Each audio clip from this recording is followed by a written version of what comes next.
প্রথম বৈশিষ্ট্য।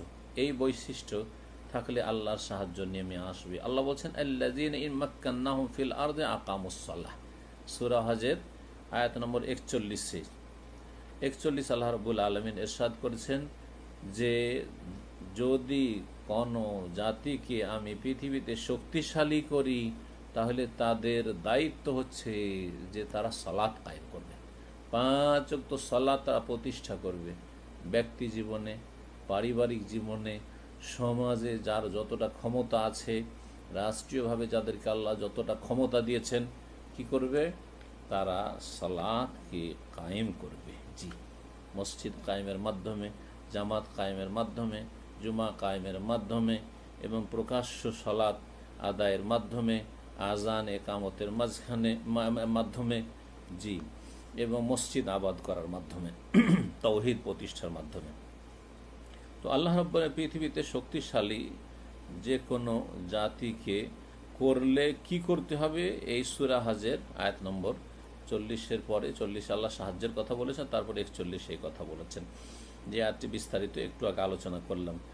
এই আয়াতের সাথে সূরায়ে নূরের আয়াত নম্বর 55-কে মিলিয়ে নেন, তাহলে এ প্রথম বৈশিষ্ট্যটি আমাদের সামনে ভালোভাবে স্পষ্ট হবে।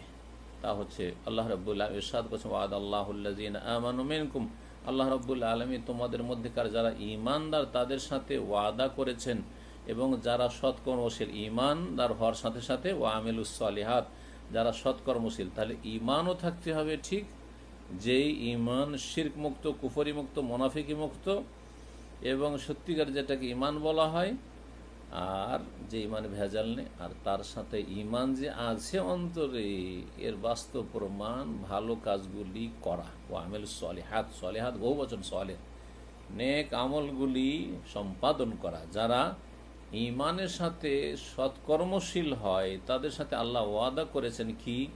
প্রথম ওয়াদা, লা ইস্তাখলিফান্নাহুম ফিল আরদ, অবশ্যই অবশ্যই আল্লাহ তাদেরকে পৃথিবীতে খেলাফত দান করবেন, নেতৃত্ব দান করবেন। এটা কোনো নতুন কথা নয়। আল্লাহ বলছেন কামাস্তাখলাফাল্লাযীনা মিন ক্বাবলিহিম, যেমন ইতিপূর্বে বা তোমাদের হে নবী, হে নবীর সাথী সঙ্গীরা, হে সাহাবায়ে কেরাম, তোমাদের পূর্বে যারা এসেছিল তাদেরকে যেমন আল্লাহ খেলাফত নেতৃত্ব দান করেছেন, দাউদ, সুলাইমানকে, ইউসুফকে, জি, এইরকমই বহু নেক বান্দাদেরকে আল্লাহ রাব্বুল আলামিন নেতৃত্ব দান করেছেন। তারা ছিল সৎকর্মশীল। তালুতকে একটি আল্লাহর ওয়াদা যে ইস্তেখলাফ দেবেন, আল্লাহ তাহলে খেলাফত দেবেন। খেলাফত নেওয়ার জন্য দৌড়াদৌড়ি না, খেলাফতের শর্তগুলি পুরা করতে হবে। খেলাফত পাওয়ার জন্য, নেতৃত্ব পাওয়ার জন্য শর্তগুলি পুরা করতে হবে। কিন্তু খেলাফতের জন্য ছুটাছুটি মরিয়া হয়ে যে সেটাই চাই শুধু ভোগ করার জন্য, এটি ভুল না। খেলাফত দেবেন আল্লাহ বলেছে, তাহলে আমাদের কিছু করণীয় রয়েছে, যখন করব তখন আল্লাহ দেবেন। ইস্তেখলাফ মানে খেলাফত দেওয়া। 2 নম্বরে আল্লাহর ওয়াদা, ওয়ালা ইউমাক্কিনান্না লাহুম দীনাহুমুল্লাযী ইরতাদা লাহুম, আর অবশ্যই অবশ্যই তাদের সেই দিনকে শক্তিশালী করবেন, সুপ্রতিষ্ঠিত করবেন, যেই দিন আল্লাহ তাদের জন্য মনোনীত করেছেন, পছন্দ করেছেন। তৃতীয় ওয়াদা, ওয়ালা ইউবাদদিলান্নাহুম মিন বাদি খাউফিহিম আমনা, তাদের ভয় ভীতির পরে আল্লাহ নিরাপত্তা নিয়ে আসবেন, তাদের ভয় ভীতিকে নিরাপত্তায় রূপান্তরিত করে দেবেন, ভয় ভীতি দূরীভূত করবেন, নিরাপত্তা কায়েম করবেন, তাই নিরাপদ রাখবেন।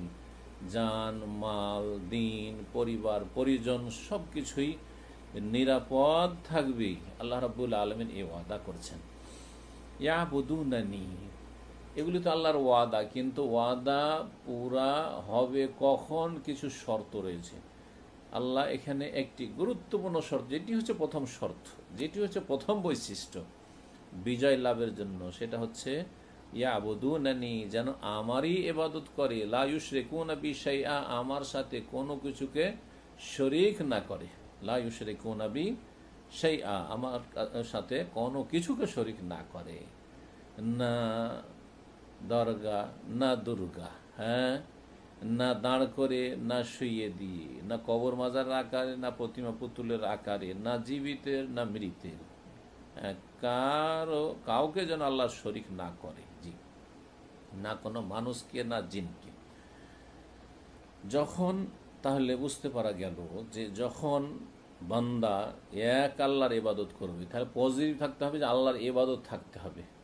হ্যাঁ, 5 ওয়াক্ত সালাত নেই, ইবাদত নেই, সিয়াম নেই, রমজান মাস চলে যাচ্ছে, ফরজ ওয়াজিব নেই, জাকাত নেই, আর বলছে আমি মাজার টাজার ধারধারি না, আল্লাহ সাহায্য নেমে আসবেন।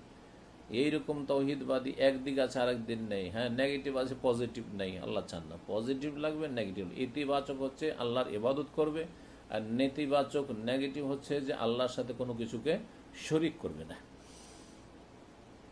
তাহলে বান্দা তার কথায়, তার কাজে, তার মনের সংকল্পে, সব কিছুতেই একমাত্র আল্লাহর জন্য মুখলিস হয়ে যাবে, নিষ্ঠাবান হয়ে যাবে।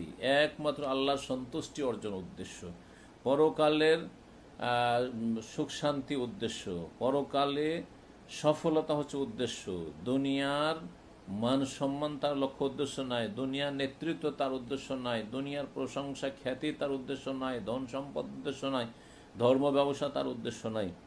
যদি এই নিখুঁত নির্ভেজাল এবাদত করতে পারে, শিরক মুক্ত হয়ে, ইখলাস ভিত্তিক এবং দুনিয়ার স্বার্থ মুক্ত হয়ে, এবং সুখে দুঃখে শোকে সবসময় আল্লাহ রাব্বুল আলমিনের সাথে সম্পৃক্ত হইতে পারে, আল্লাহর সাথে সম্পর্ককে যদি মজবুত করতে পারে, তো আল্লাহ রাব্বুল আলমিন পৃথিবীতে কি করবেন?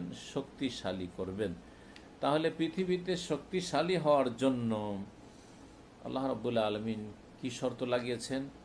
ইবাদত করবে এক আর আল্লাহর সাথে কোনো কিছু শরীক করবে না, অর্থাৎ তৌহিদ প্রতিষ্ঠা করবে, শিরক মুক্ত হবে।